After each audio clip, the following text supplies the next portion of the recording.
minutes. I'm not old. You can have my extra 15 I didn't use.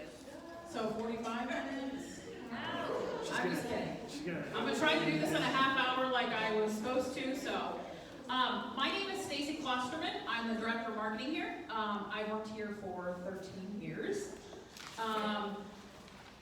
I revamped the presentation, so I hope you enjoy it. I hope you enjoy seeing the smiling faces of our residents who we all work together to bring here, and we all work together to keep them happy and to keep them here.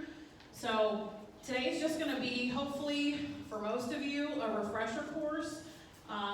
You know, when I think back over the last 2 years, not to talk about COVID, but you know, it was really easy for us when we weren't having as many visitors come in our building to not think about all the little things that go such a long way that we do to serve our customers, to serve our family members. So we're going to talk about customer service, and we're going to talk about first impressions, because at the end of the day, first impressions are lasting impressions, okay? So, what is excellent customer service?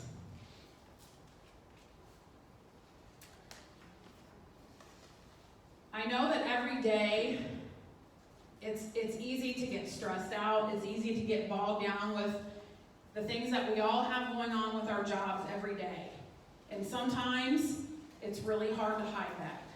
But it's something that we have to strive really hard, that when we're interacting with our customers, no matter who it might be, that we present with a positive attitude, we're enthusiastic in all we do, we know our product, and that we give our customers the time that they need and the time that they deserve, okay?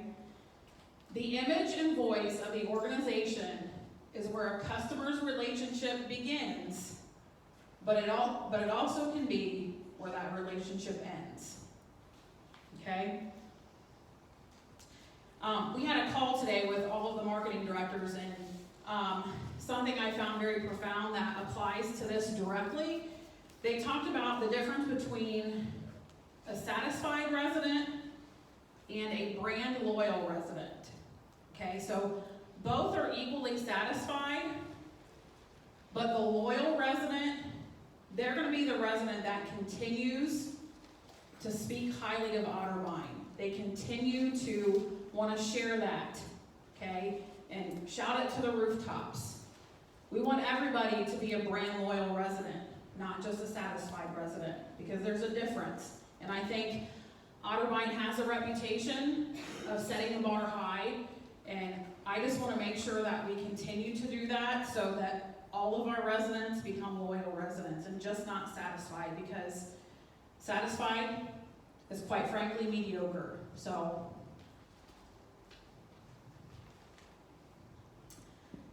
the circle of customer service.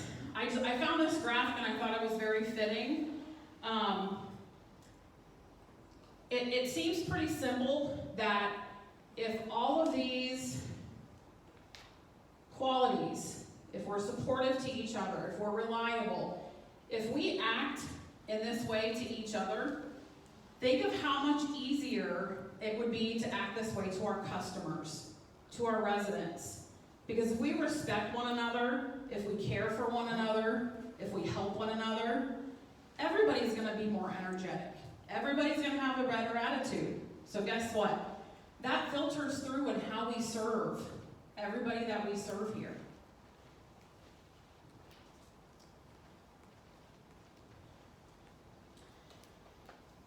Customers' opinions. Who are our customers? Anybody? I got some goodies. The residents. Ooh, boy, you guys are good. Who said what? Residents. Everyone. Who else is our customers? Everybody. Clarice, everybody that walks through the door. Woo. Jeremy said everybody. Anybody else? Thank you. We are our partners. Partners, yep. Clergy. All of our our vendors, our family members. All of those people are walking through our doors, and guess what? They all have parents. They're going to make their own impression of Otterbein as well, just as our family members are. So think of everybody that comes in our doors as a customer.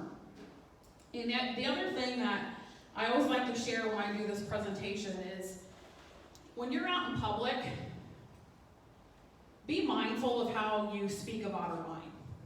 Because, again, we all have bad days. There's days that I go home and I gripe to my husband, and there's days I want to bash my head against the wall.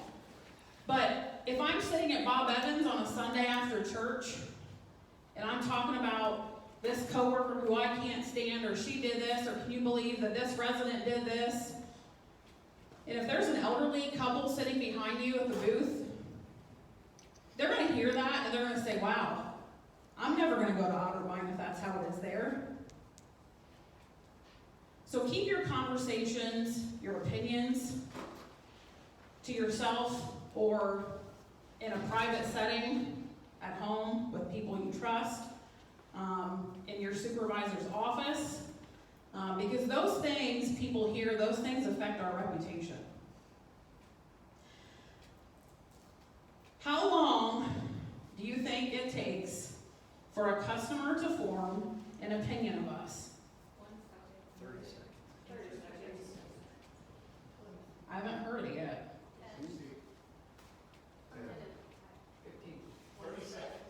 3 seconds? Heather, you're close. 2 seconds. 1 second. 2.5 seconds. You have 2.5. Instant. 0.5 seconds. Who said 4? 7 seconds. Okay? So, when we think about that, somebody's pulling on campus, they're looking at our signage, they're doing all this. 7 seconds has already passed. Or they come in the front door, they're greeted by Liz. Their opinion could instantly change of us before they've even met the person that they're supposed to meet. Okay? So, when we talk about customer service, there's 8 critical elements that affect what can happen in that first 7 seconds of people forming their opinion of us. Community appearance, partner appearance, attitude and friendliness, telephone etiquette, language and communication, consistent message, email, memo, and letter etiquette, and teamwork. So, a couple of interesting statistics. Most of our customers will call 4 times and they'll visit 3 times before they make a decision whether or not they're going to move here or choose this place for their loved one. Okay? But it only takes 1 time, 7 seconds, for them to change all of that. 68% of those who experience a bad first impression don't return. Otterbein, St. Mary's, we're in a great position right now. We have really strong census, and that's awesome. 3 years ago, we were not in that position. So when I see 68% of people, if they have a bad impression, we could lose their business. If our census is bad, guess what? We can't afford to lose business at that point. So that's where everybody in this room has a role in marketing. So we're going to go through these 8 elements. Oops. The first one is community appearance. What are the standards? Everybody in here is marketing. As I said when we first started, we all work to bring them here, and then it's our responsibilities to keep them here and to keep them happy. Regular and consistent monitoring. We're going to talk about first impressions and how we can do a better job of monitoring that and being more regular about that. Having a team approach.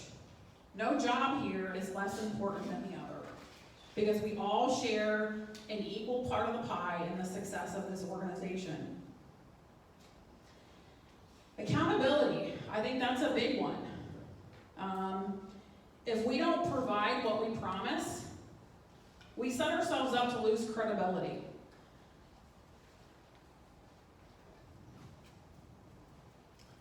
Partner appearance. This one's pretty self-explanatory. Being energetic, dressing appropriately, being well-groomed. The one I think that's most important here is the first one, and that's being approachable. When I started working here 13 years ago, one of the things I found most fulfilling was how welcoming everybody was to me. When I walked down the hall, people said hi. As humans, we like to be recognized. If you have a new staff member working on your hall, you don't want to walk past them with your head down and not say hello. Same with a family member. We don't want to look like we're avoiding them. That doesn't send a good message, and it doesn't make us look approachable.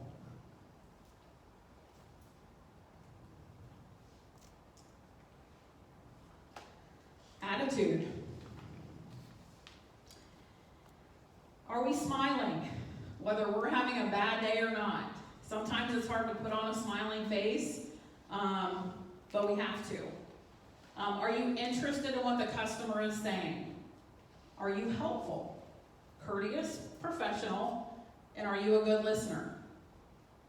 When a customer comes to us, whether it's just a pastor coming here to visit and they need to know where a resident lives, or whether it's a concerned family member that has a question about a certain medication, our customers don't want excuses. They want an answer. So even if you don't have the exact right answer at that moment, you want to tell them that, let me find somebody that can help you. Then you're at least giving them a solution instead of saying, I don't have time, that's not my job, I don't know. Those are excuses. So we want to be solutionists, okay, and helping our customers find somebody that can help them.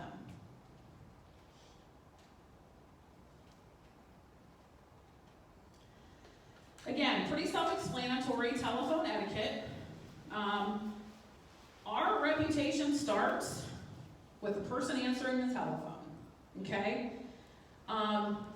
Always answer with a smile, because you can hear somebody smile in their voice, okay? If you're not familiar with a three-part greeting, it's pretty simple. You either want to say good morning, good afternoon, hello, my name is, and then you want to offer some type of assistance. That's the third part. How can I help you today? Where can I transfer your call to? Again, a solution. Listen carefully to the caller. Remember to use their name correctly. Okay? Always ask permission to place somebody on hold. And then the last one, this is more, I always say for marketing, but it can be for anybody. Always make sure to take a message and get a telephone number. I'm gonna pick on Jamie Thompson for a minute. Jamie's worked here a long time, as long as I've been in marketing. Anytime there's been a phone call on the weekends, somebody wants information, they called about a family member, she is great at getting everything that I've needed. A name, a phone number, what's going on, and she always gets it right to me, so thank you.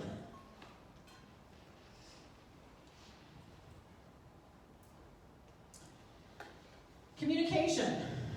And again, a lot of this is just reminders, just refreshers for all of us, because the language we use in front of our residents, in front of our customers, conveys attitude, interest, and respect.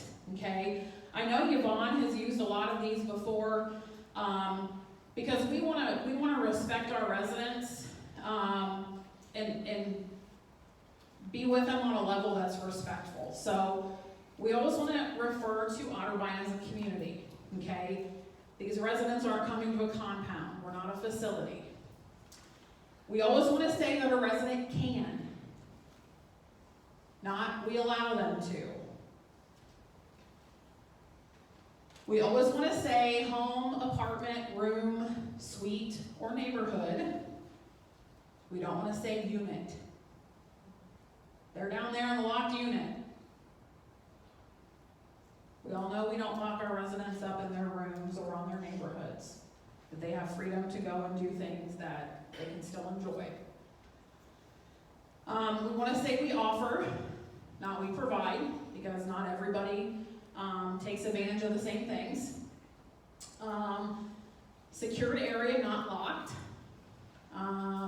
And this one, I always use this one because I remember years back, Jill Wilson called me out on this during a meeting one time. We always say dining area, don't say cafeteria. There's a whole list of other terminology in this industry, but hopefully these are some good reminders for you. And I think with communication,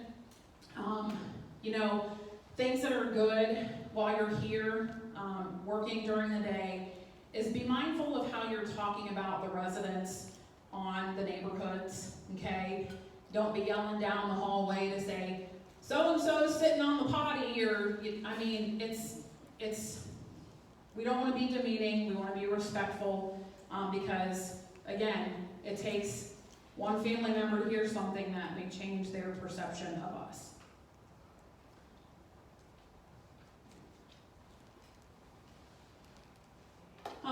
Consistent message. Knowing our product, okay? So we want to continue to educate all the partners through in-services and orientation on community accommodations and services. So, does anybody in here know what year the first patio home was built on campus? 6. Close. Leah, did you say 87? Oh, no, I said 7. Jennifer Swanson is correct. Jennifer, would you like an otter or a coffee cup today? I got prizes. An otter? Says you ought to be at Otterbein. Okay. Does anybody know how many assisted living beds we have here? 36. Man, you girls that work in assisted living, come on. You're close. 38. 52. 44. Does anybody know how many residents we have living on campus between all three areas?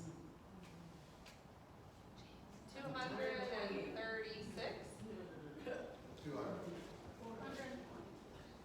280. You guys are getting an education today. So, typically, right now, we've been running pretty consistent between nursing, assisted living, and independent living. We have between 250 and 260 residents here on campus. So that's how many people have family members coming here. That's how many people that's how many people we're making an impact with. That's a big number. And they all have friends. Always be able to give a 30-second speech, elevator speech about your department if you get asked.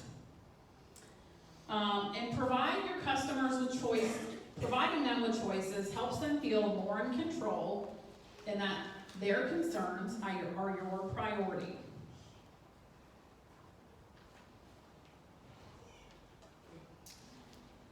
All right, emails, memos, and letters. Pretty self-explanatory here. I've always said 2 sets of eyes are better than one. It's important to remember that when you send out an email, a memo, or a letter, you're not only sending it from yourself, but you're sending it as a representation of Otterbein St. Mary's.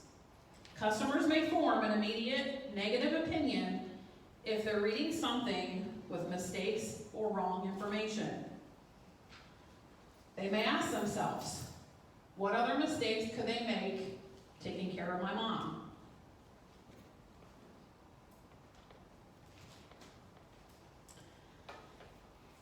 Teamwork. Everybody has their own teams within their departments, but we're one Otterbein team. We need to be supporting each other because everyone is marketing, like I said. Everyone cares and everyone sells. So a couple good examples, if this doesn't quite make sense. When a nurse or an STNA smiles or talks with a family member, that's marketing. When a housekeeper does a little extra for a resident, that's marketing. When a maintenance person takes the time to smile and direct a visitor, that's marketing. If the business office meets a resident to discuss a problem with their bill, that's marketing. When residents talk about Otterbein at their churches, that's marketing. When transportation takes residents to events, doctor's appointments, shopping, that's marketing. So everything that you all are doing in this room is a part of our success. I've said that a couple times during this presentation. We want to help and develop and adhere to excellent customer service standards. Supervisors should be communicating within their departments the importance of customer service. And the best interests of the community are served by all being responsible for their areas and educating their staff. All right, so as a leadership team, we've been talking a lot about first impressions, and we've really made some progress, but there's still a lot of work to do. So I just wanted to take a little time today to talk about that and really to challenge each of you. There was a master list put together, and this is just a small sampling of that first impressions checklist. And it's broken down by every single area on campus. This is all the stuff that we need to be mindful of. Brittany, what's my biggest pet peeve? Leaving stuff outside my office by entrance D. She's right. Furniture in the lobby outside entrance D, it's one of my biggest pet peeves. But if you take a peek at this list, again, I challenge you, if you see something that looks out of place, something that doesn't present well, bring it to your supervisor or bring it to me. I'm really trying to be the champion for this practice on campus and really just striving to make sure we're rolling out the red carpet, not only for our customers, but for our residents that are choosing to come live here. They're making a huge investment, and we should be doing that for them. And then just a little bit on how first impressions can either help or hurt your business. First impressions, they're both visual and they're emotional. Okay, because they're going to tie an experience to an emotion. Okay? If you make a good first impression and you're able to attract a significant amount of goodwill from your customers, even when you make a mistake, but if you make a poor first impression, every good thing you do will be either discounted or denied.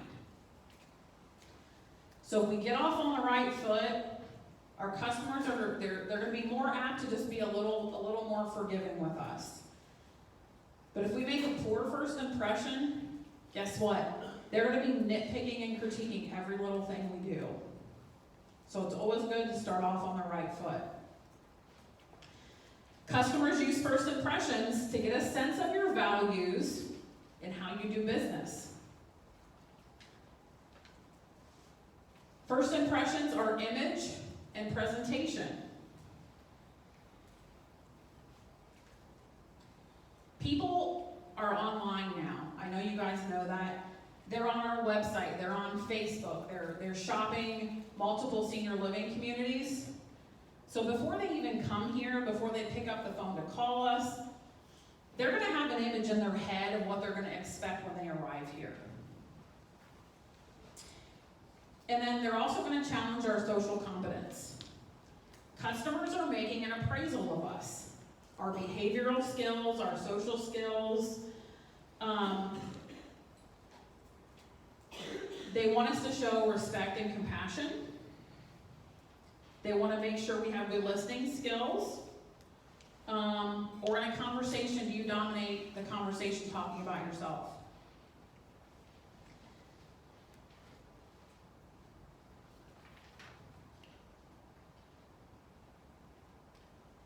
Community pride.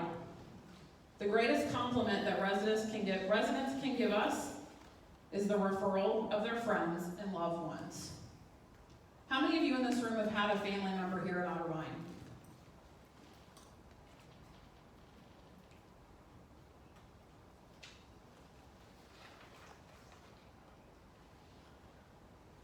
First impressions are lasting impressions. It's rare that you get a second chance. Organizations that take customer service seriously and approach it with passion and zeal are the organizations that will prosper and continue to stand out among their competitors. Quality customer service is everyone's business and everyone's responsibility.